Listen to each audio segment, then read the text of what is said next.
আজকে চলে এসলাম জমিতে আলু লাগার জন্য। তো এখন বাজে 9:30, কিন্তু 9:30 বাজার পরেও এত পরিমাণে কুয়াশা লেগেছে যে দেখার মতো না। তো আজকে আমাদের লেবার ছিল 6 জন। এখন লেবার যেহেতু আসে, যতই কুয়াশা থাক না কেন মাঠে আসতেই হবে। তো মাঠে এসে আমি টুকটাকি একটু কাজ করছিলাম।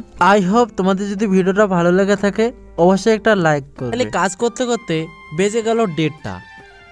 এখন তোমাদের কাছে একটা কোশ্চেন, যে 1:30 বাজে তারপরেও দেখো কী হারে কুয়াশা আছে, মানে চতুর্দিকে পুরো কুয়াশায় ভরা। তো 1:30 বাজে, এখন তো খানা খেতেই হবে, তাই না? তো সবাই মিলে খানা খেয়ে নিচ্ছিলাম। তো খানা খাওয়ার পরেই এখন বেজে গেল 4টা বাজার পরেও সেম একইভাবে কুয়াশা থেকে গিয়েছে। তো আজকের ভিডিওটা এতটুকুই। যদি ভিডিওটা ভালো লাগে থাকে অবশ্যই আমার চ্যানেলটা সাবস্ক্রাইব করে আমার পাশে থাকবে।